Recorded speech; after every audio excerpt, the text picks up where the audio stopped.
Hi, Dr. Alison J here. Welcome.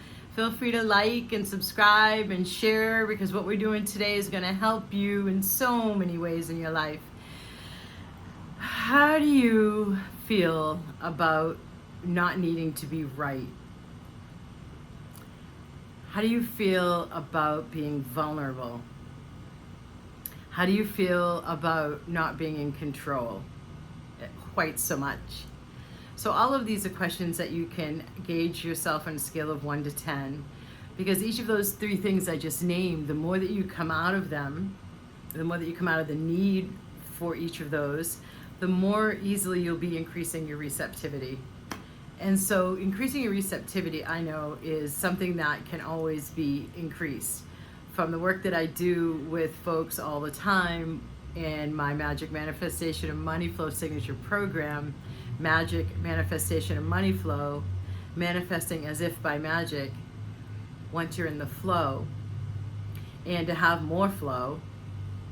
Receptivity to all of life is a way for you to increase your ability to receive what it is you're actually asking for. And I'm not even yet talking about going beyond what you're asking for and the concepts and conclusions and storylines that your mind has about how things should be showing up, by what time or when that manifestation should happen. A genuine overarching capacity or skill with improving your manifestation results, or your co-creation results, as I've come to call it in the last couple of years, as we move more and more towards our golden new era. Yes, golden new era, is receptivity increasing. And so one of the ways that I see many people shut down or have less receiving capacities is by needing to be right. And so I know that in our culture, we're very much taught that being right is a good thing, and being smart, and being intellectual. And says this woman with a PhD who always wanted to be right growing up, you know, between my older brother and me at the dinner table, for example, not even including my two younger brothers, but the sibling rivalry we had with who was right.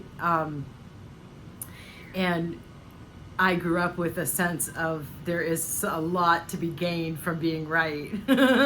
And as an adult, since doing this work, about 10 years into doing this work and play on the spiritual path, and using the holistic model coming out of my Western, particularly American conditioning, I realized that what I realized made me realize what I realized. Holy cow!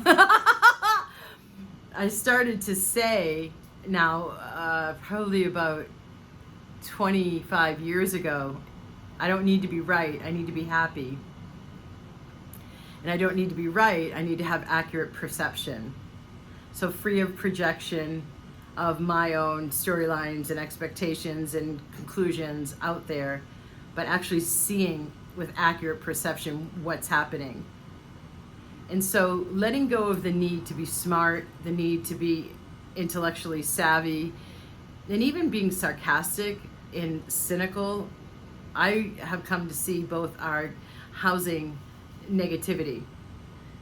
So letting go of what we get a lot of kudos for from our culture and our conditioning, and letting yourself instead be open and curious to all of life will increase your receptivity with your manifesting what you desire with more grace and ease. And increasing our receptivity also allows for us now to go beyond what we've been able to manifest before. Because receptive is open, yeah? So you think of a closed door. If the universe is coming to bring something to you, it can't get in. But if you have an open door, obviously it can.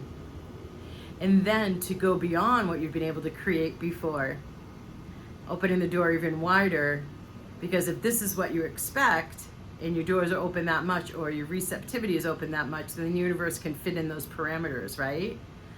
So to go beyond even what you know to ask for, what our minds can construe, right? So our minds can't come up with, even with our imaginations, can't come up with beyond what it already has experience. It's just the nature of the mind and the way the data and files and retrieval of information works.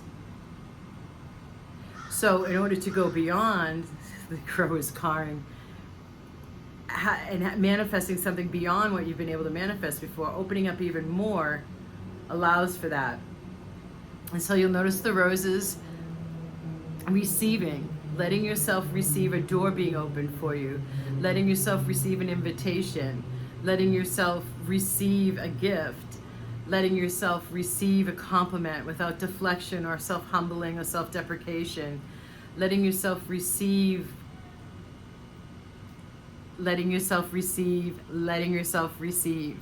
Now, it's particularly flying in the face of the conditioning of it's better to give than to receive, and for the conditioning of very many of us, particularly women, it's better to give than to receive, right? And then I'm talking to all of you who are empathic and sensitive, meaning you can sense energy, you can sense how other people are feeling.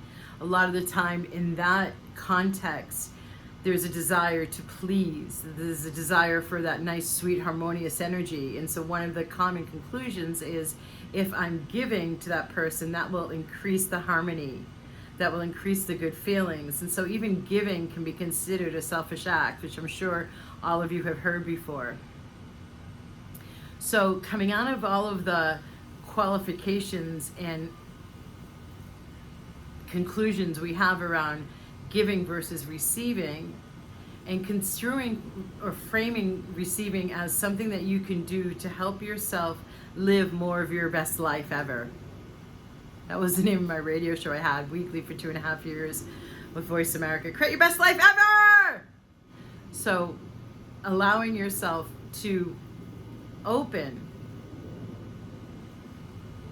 a little bit more, a little bit more, a little bit more, or for some of you who are ready to make a quantum leap, really open. There's mechanics within our consciousness. There's certain openings within our subtle energy system, because the consciousness affects the subtle energy system. And our chakras, when I say subtle energy system, that's in part what I mean, but not completely. There are key chakras involved in increasing your receiving capacity, and it's not just the heart.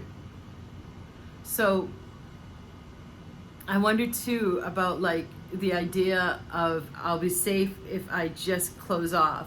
I won't have to put up with as much triggering if I'm just walking around with a sense of a shield around me or a sense of protection around me, so I don't have to deal with those people's negativity.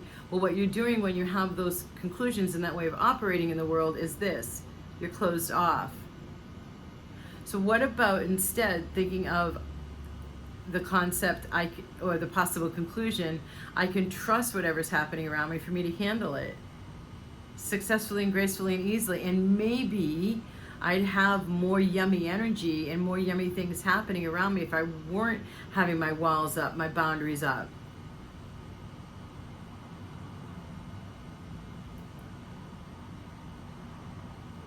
Namaste.